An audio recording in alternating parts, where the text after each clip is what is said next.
kita mengertinya dewa, tapi sesungguhnya ya makhluk alam sudawasa begitu ya, kalau misalkan dalam bahasa agamanya, alam sudawasa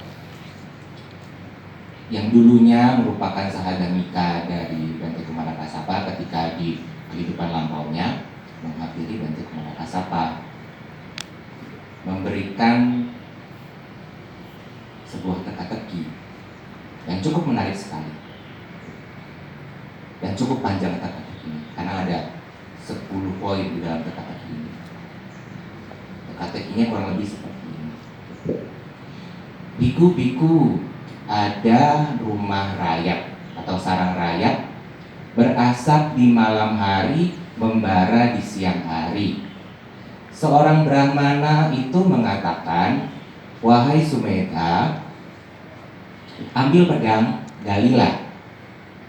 Setelah menggali, Sumedha menemukan ada palang. Ada palang, Bante. Singkirkan palang, ambillah pedang, galilah. Setelah menggali, Sumedha menemukan seekor kodok. Seekor kodok, Bante. Singkirkan kodok itu, ambillah pedang, galilah. Setelah menggali, Sumedha menemukan ada persimpangan jalan. Cukup menarik sekali, di dalam sarang rayap ada persimpangan jalan. Ada jalan yang bercabang begitu, persimpangan jalan. Persimpangan jalan, Bante. Hindari persimpangan jalan, ambillah pedang, galilah. Setelah menggali, Sumedha menemukan ada kain penyaring. Kain penyaring yang biasa digunakan untuk menyaring susu atau menyaring tahu begitu. Biasanya dia bentuknya kain yang agak padat sekali, atau juga bisa buat menyaring air. Canggawara disebutnya, canggawara. Ada kain penyaring, Bante. Singkirkan kain penyaring, ambillah pedang, galilah. Setelah menggali, Sumedha menemukan ada seekor kura-kura. Seekor kura-kura, Bante. Singkirkan kura-kura itu, ambillah pedang, galilah. Setelah menggali, Sumedha menemukan ada asisuna. Asi berarti golok, suna berarti talenan. Ada golok dan talenan. Ada golok dan talenan, Bante. Singkirkan golok dan talenan itu, ambillah pedang, galilah. Setelah menggali, Sumedha menemukan ada onggokan potongan daging. Ada potongan daging. Potongan daging, Bante. Singkirkan potongan daging itu, ambillah pedang, galilah. Setelah menggali, Sumedha menemukan seekor naga. Melihat seekor naga. Seekor naga, Bante. Biarkan seekor naga itu di situ. Jangan usik dia, hormatilah. Ya, sebenarnya namo karohi berarti bersujudlah kepadanya, kepada naga itu. Dihormatilah berarti diberikan penghormatanlah kepada naga itu. Bante Kumarakasapa kebingungan, maksudnya apa? Siapa atau apakah yang disebut sebagai rumah rayap atau sarang rayap itu? Apa yang disebut sebagai berasap di malam hari, membara di siang hari?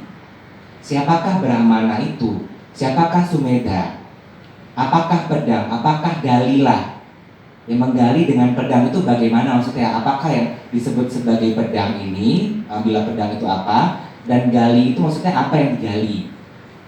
Terus lalu tadi menemukan ada palang. Palang itu apa? Kodok. Kodok itu apa? Setelah kodok Dwidapata, persimpangan jalan itu apa? Lalu ada juga kain penyaring itu apa? Lalu ada kura-kura itu apa? Setelah kura-kura, asisuna berarti golok dan talenan. Golok itu apa? Talenan itu apa? Potongan daging itu apa? Dan apakah itu naga? Sosok dewa tersebut mengatakan bahwa satu-satunya yang bisa menjawab teka-teki itu adalah Sang Buddha. Sehingga Bante Kumarakasapa datang kepada Sang Buddha bertanya dan menceritakan bahwa ada sesosok dewa yang mengatakan demikian, Bante. Oh, iya, Wamika. Wamika berarti sarang rayap atau rumah rayap atau semua jenis rumah hewan yang bentuknya adalah tanah yang seberupa gundukan dan memiliki banyak lubang gitu. Ini adalah perumpamaan untuk tubuh kita yang sesungguhnya terdiri dari keempat unsur yang berasal dari ayah dan ibu, yang membutuhkan makanan-makanan untuk keberlangsungannya, yang terikat dengan ketidakkekalan, akan mudah rapuh, yang membutuhkan wewangian karena sesungguhnya tubuh ini mengeluarkan bau tidak sedap tanpa diberi wewangian, tanpa diminyaki, tanpa diurapi, tanpa dirawat sedemikian rupa, ini akan membusuk dan terkadang juga butuh dipijat, butuh diobati sedemikian rupa karena memang terikat dengan ketidakkekalannya. Seperti kita melihat tubuh kita ada banyak sekali lubang, ya, lubang pori-pori, lubang mata, telinga, hidung, mulut, yang akan mudah sekali hal-hal keluar masuk tubuh kita, baik itu secara jasmania atau batinnya juga. Dan apa yang dimaksud sebagai berasap di malam hari?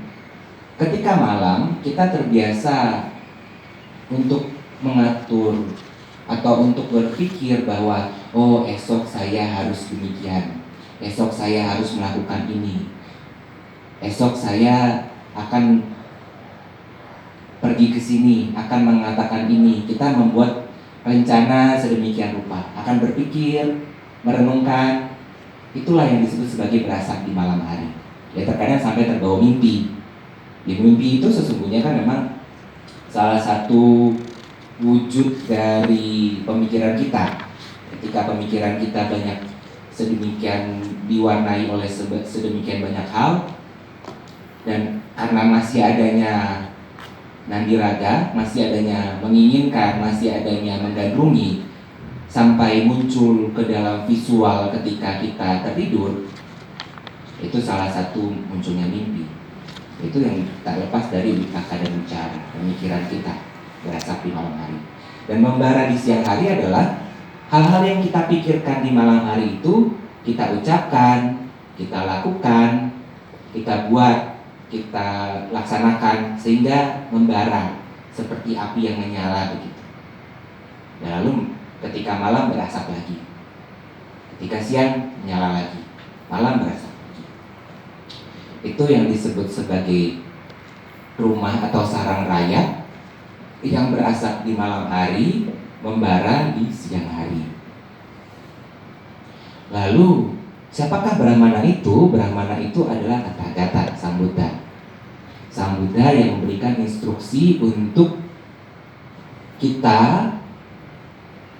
Ya, dalam hal ini yang disebut sebagai Sumedha adalah mereka yang berlatih. Memang Sumedha atau orang bijaksana adalah mereka yang berlatih, dalam hal ini Sekapugala, mereka yang telah seminimalnya Sotapanna tapi belum Arahanta.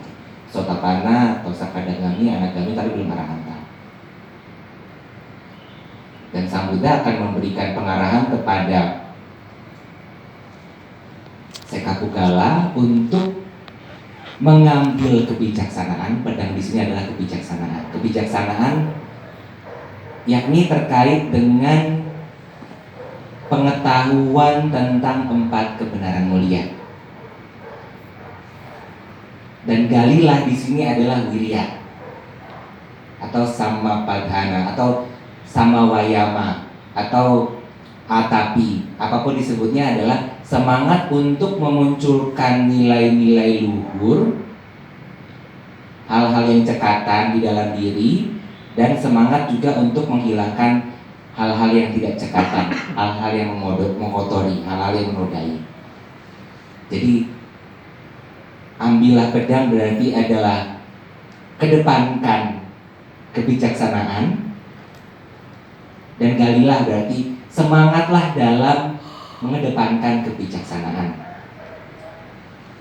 Lalu setelah menggali, setelah semangat mengembangkan kebijaksanaan, dia menemukan palang. Palang ini apa? Palang ini adalah awija, yaitu ketidaktahuan terkait dengan 4 kebenaran mulia. Mengapa disamakan dengan palang? Palang atau portal. Kalau misalkan kita mau datang ke satu tempat, kalau di portal kan kita tidak bisa masuk. Kalau misalkan portalnya, ya kalau dulu ada gerbang kerajaan, kalau sekarang mungkin portal komplek gitu. Kita kalau mau pulang tapi sudah terlalu larut malam, sudah ditutup kan susah masuknya, susah masuk ke dalam rumah gitu, susah di portal gitu, atau palang pintu. Demikian juga ketika masih adanya awija, kita sulit untuk memasuki sang jalan menuju dukkha nirodha. Ketika masih ditutup oleh ketidaktahuan terkait dengan 4 kebenaran mulia, kita sulit untuk merealisasi dukkha nirodha, merealisasi nibbana. Maka harus disingkirkan awija. Disingkirkannya bagaimana caranya? Ya dengan kita bisa mengembangkan vipassana, bisa ya seminimal banyak mendengar dhamma dan fokus dalam mengembangkan nilai-nilai luhur dari sisi vipassananya, bisa mengerti anicca, dukkha, anatta. Lalu setelah menggali, setelah mengedepankan kebijaksanaan dengan semangat, menemukan ada kodok. Kodok itu apa? Kodok itu adalah wujud dari krodha, kemarahan. Kenapa kemarahan diumpamakan seperti kodok? Kalau di dalam kata-kata dikatakan bahwa ketika seekor kodok yang semisal ukurannya sebesar jari begitu, sebesar jari, ketika dia diusik dengan batang, misalkan, kan terkadang kalau misalkan ada anak kecil bermain lalu menusuk-nusukkan batang pohon ke kodok itu akan terusik. Dia bisa mengembangkan tubuhnya hingga sebesar buah maja dan akan lompat ke sana kemari tidak keruan hingga ke tempat yang tidak aman untuknya, sehingga dilihat oleh Kahaka Kumala. Kahaka berarti gagak, Kumala itu hawk atau sejenis elang atau burung-burung yang lain atau alap-alap gitu, burung-burung yang pemangsa hewan yang lebih kecil daripada dirinya. Ya akan mudah sekali ia ditangkap oleh hewan-hewan yang menjadi predator baginya, karena tadinya kan kecil, tapi dia karena marah bisa mengembang hingga sebesar buah maja. Ya mungkin atau sebesar buah, kira-kira buah jambu air begitu barangkali, atau ya sebesar buah apel begitu juga bisa. Sebesar buah jambu juga sudah terlihat sekali, sehingga dia bisa diterkam oleh hewan yang memangsanya. Demikian juga kalau misalkan kita marah, kita tidak hati-hati dalam meluapkan kemarahan, masih ternodai oleh kemarahan, kita tidak menyadari apa yang kita katakan, apa yang kita lakukan, yang lebih seringnya mengarah kepada celah bagi kita, mengarah kepada celaka bagi kita. Dan ketika kita marah, yang awalnya kita dikenal sebagai orang yang baik-baik saja, karena kemarahan itu kita menjadi dicap sebagai seorang yang pemarah. Ada sebuah cerita di dalam suta yang lainnya, Kakak Cupanga Sutta. Ada perumpamaan ketika seorang nona, seorang majikan marah karena asisten rumah tangganya sengaja bangun siang. Ia yang awalnya dikenal sebagai orang yang baik, langsung dicap sebagai seorang yang kurang baik karena kemarahannya itu ia sampai mencelakai asisten rumah tangganya. Itulah yang berbahaya, mengapa kita harus menyingkirkan kemarahan. Karena terkadang tanpa kontrol, tanpa kita bisa menahan dengan penuh kebijaksanaan, terbawa oleh arus kemarahan itu, kita bisa menjadi seumpama kodok yang dimangsa oleh elang atau gagak. Itu maka kenapa harus disingkirkan kodok itu atau kemarahan itu.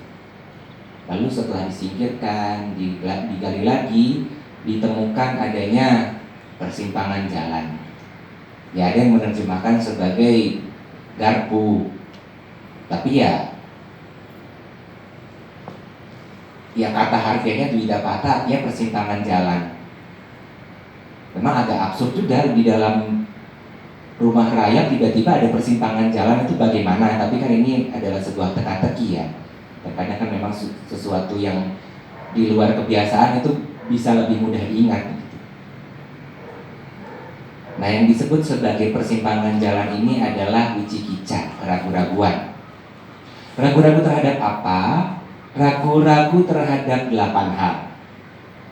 Terhadap Sang Buddha, baik secara nilai-nilai beliau atau secara keberadaan beliau nyatanya. Maksudnya adalah sariranya, tubuh beliau apakah pernah ada, kita meragu-ragukannya. Itu juga termasuk ke dalam wicikica. Atau nilai-nilai luhur beliau, apakah benar beliau adalah seorang sama Sang Buddha, itu juga termasuk keraguan-raguan. Buddha, Dhamma, Sangha, ya ragu-ragu terhadap Buddha dan Sangha. Lalu ragu-ragu terhadap sikha, terhadap pelatihan yang kita jalankan. Apakah pelatihan ini membawa kepada kebahagiaan? Muncul ragu-ragu itu termasuk wicikica. Ragu-ragu terhadap pubbante. Pubbante berarti adanya kehidupan lampau. Kita meragukan bahwa benar tidak ya ada kehidupan lampau. Lalu ragu-ragu terhadap parante kangkati, adanya kehidupan yang akan datang. Ragu-ragu terhadap benar ya tidak kita kalau misalkan belum selesai itu akan terlahir kembali begitu. Juga ragu-ragu terhadap keduanya, dalam arti apakah sekarang sebenarnya saya ada atau tidak ada ya ini begitu. Itu ragu-ragu juga. Mengapa ini berbahaya? Ya karena kalau misalkan kita ragu-ragu terhadap kehidupan yang lampau, ya kita akan berpikir bahwa tidak ada sebab. Kalau ragu-ragu terhadap kehidupan yang akan datang, kita berpikir bahwa tidak ada akibat. Kalau ragu-ragu terhadap yang sekarang, kita akan berpikir bahwa tidak ada sebab, tidak ada akibat. Jadi kita akan bertindak ya tidak sesuai dengan apa yang diajarkan oleh Sang Buddha, karena berpikir bahwa oh ya kan tidak ada sebab, tidak ada akibat, misalkan demikian. Dan yang terakhir adalah ragu-ragu terhadap kemunculan bersebab dalam segala hal. Ya, dalam hal ini adalah paticca samuppada. Ragu-ragu terhadap paticca samuppada, bahwa imasming sati idang bauti, imas sarupada idang upajati. Jadi bahwa hal ini muncul karena ini, bahwa setiap hal itu ada sebab kemunculannya, ada kemunculannya. Dan karena setiap hal ada kemunculannya, tidak ada sebab yang tunggal. Dan ketika mengerti demikian, ya kita bisa menghilangkan keraguan-raguan. Tapi kalau misalkan kita tidak bisa memahaminya, muncul yang disebut wicikicaya, seperti jalan bercabang, persimpangan jalan. Lalu selanjutnya ada kain penyaring Canggawara. Kain penyaring ini adalah perumpamaan akan niwarana secara keseluruhan, panca niwarana. Ya, salah satunya adalah wicikicaya juga. Tapi ya, kamacanda, diapada, dinamida, udaca kukuca, wicikicaya, 5 hal ini. 5 perintah yang membuat seseorang dia tidak bisa mantap dalam samadinya. Ini 5 perintah ini. Itu maka harus disingkirkan. Lalu setelah menyingkirkan niwarana, panca niwarana, menyingkirkan saringan dan menggali lagi, ada ditemukan kuma atau kura-kura. Kura-kura ini apa? Kura-kura ini adalah pancupadana khandha. Kalau dilihat kan kura-kura kakinya 4, kepalanya 1, jadi total ada 5. Itu kayak seperti melekat begitu kan. Ya, pancakhandha, 5 gugusan. Apakah gugusan rupa, gugusan wedana, gugusan sanya, gugusan sangkara, gugusan winyana? Ya sesungguhnya gugusan, tetapi karena pandangan keliru, adanya upadana di sana, adanya kemelekatan di sana. Jadi pancupadana khandha di sini adalah 5 gugusan tempat munculnya upadana. Sementara upadananya sendiri itu mengacu kepada kama upadana, silabata upadana, wiki upadana, dan atawadu upadana. Ya, ada 4. Kemelekatan terhadap kama, yaitu nafsu indriawi. Kemelekatan terhadap sila dan wata, ya dalam hal ini tata cara atau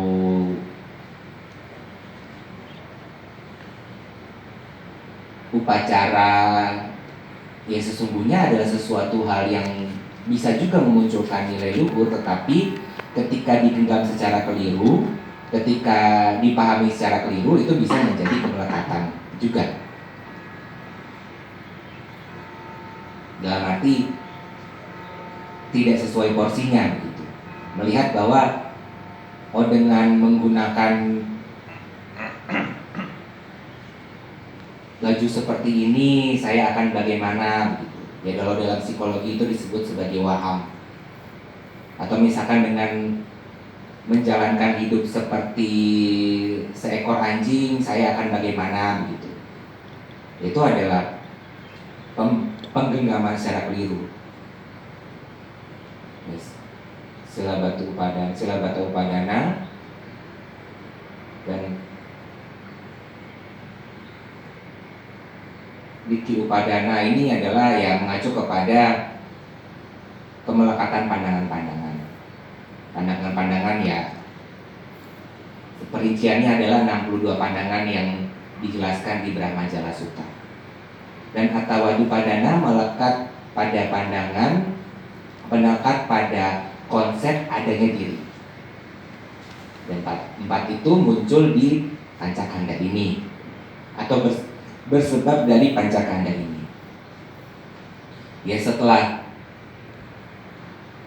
menyingkirkan pancupadana kanda, menyingkirkan kura-kura, ada asisuna. Asi itu golok untuk potong daging begitu yang besar begitu, golok. Suna itu talenan gitu kan, papan yang biasa digunakan untuk memotong itu kan talenan sebenarnya.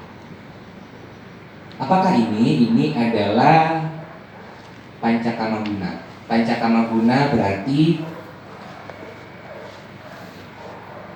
nafsu indriawi yang muncul dari persentuhan mata dengan bentuk rupa, telinga dengan suara, ya kelima indera ini lah, kelima landasan, mata, telinga, hidung, lidah, dan tubuh secara umumnya dengan objek luarnya. Dan ini 5 ayatana atau 5 indera kita dengan objek luarnya itu diumpamakan seperti talengan. Dan golongnya itu adalah kilesa yang muncul. Jadi sebenarnya persentuhan antara mata dengan rupa, bentuk-bentuk yang indah, yaitu hanya sekedar persentuhan saja, hanya sekedar persentuhan. Ketika kita tidak, dalam arti ketika kita bisa memunculkan kebijaksanaan saat kita melihat, saat kita mendengar, saat kita membau, saat kita mengecap, saat kita menyentuh,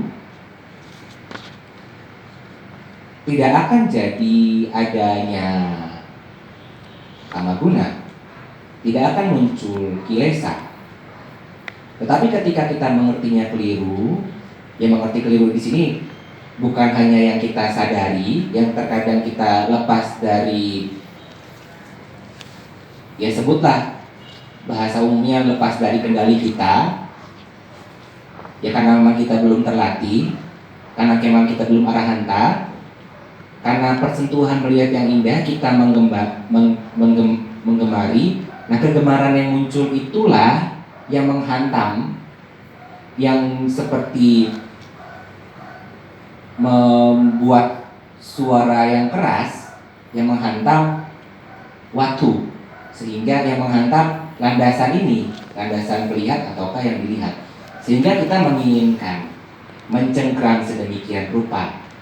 Itu yang disebut sebagai kamaguna atau nafsu indriawi yang muncul dari 5 landasan. Asisuna.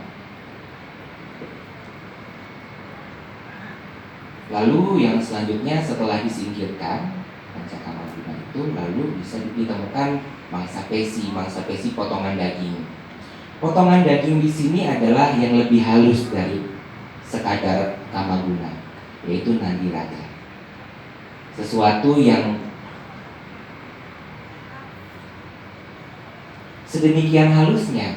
Terkadang kita sudah menjaga tatapan kita, sudah menjaga pendengaran kita, sudah menjaga sedemikian indria kita, tapi masih menginginkan, masih menggandrungi. Dan terkadang yang digandrungi bukanlah hal-hal yang sifatnya adalah persentuhan dari 5 hal ini, tapi yang lebih tinggi dari itu. Baik itu kemenjadian di alam rupa atau arupa. Dalam hal ini ada drama ya, di alam-alam yang lebih tinggi. Mudahnya adalah menggandrungi jhana. Jhana sendiri adalah hal yang luhur, hal yang istimewa. Tidak semua orang bisa mencapai jhana. Tetapi ketika itu saja digandrungi, juga bisa menghambat seseorang untuk bisa mencapai apa yang sepatutnya, apa yang semestinya. Lalu setelah digali ditemukan naga. Naga di sini adalah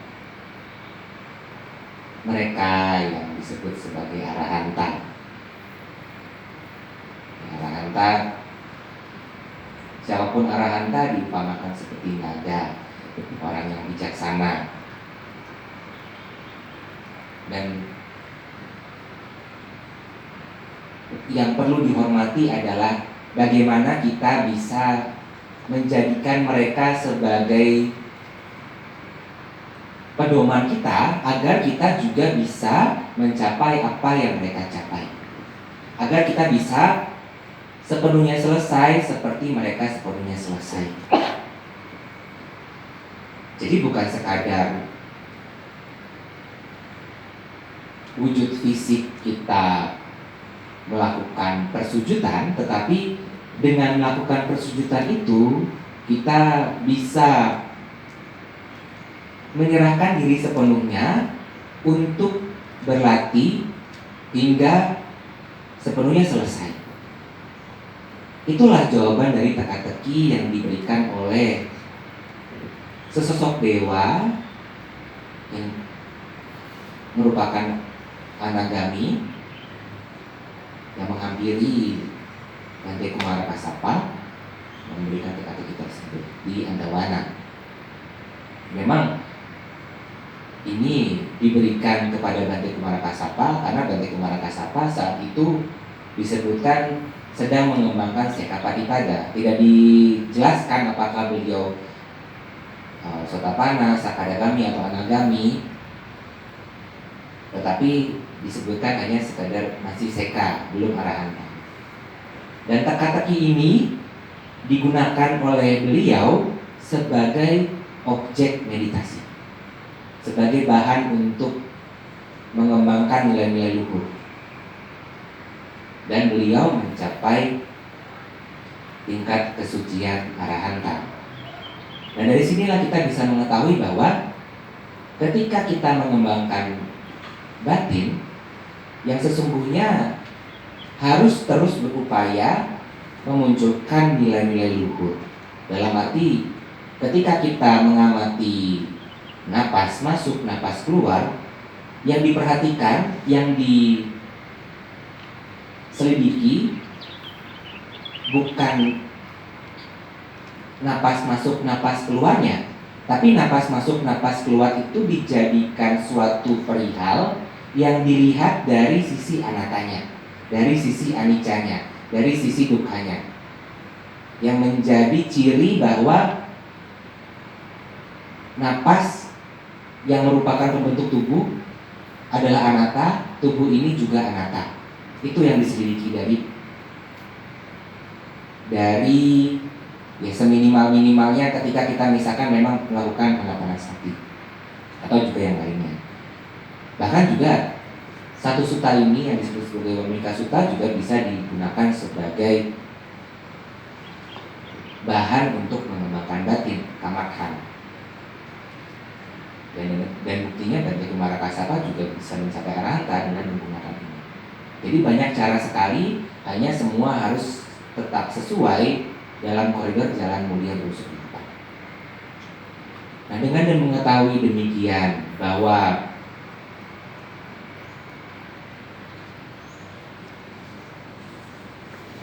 ketika kita mengetahui apa saja yang harus kita hindari, apa saja yang harus kita kembangkan dalam berlatih, kita bisa lebih jelas dalam melakukan praktik. Dalam hal ini adalah praktik yang mengacu, yang menuju kepada tuntasnya, tidak terlahir lagi, tidak perlu menderita lagi, tidak perlu berkelana di dalam sangsara ini. Dengan mengetahui demikian, semoga kita juga bisa mempraktikkan yang telah disampaikan oleh Sang Buddha dan juga para siswa Arahanta. Ya, akhir kata sabbe satta bhavantu sukhitata, semoga semua makhluk berbahagia. Sadhu.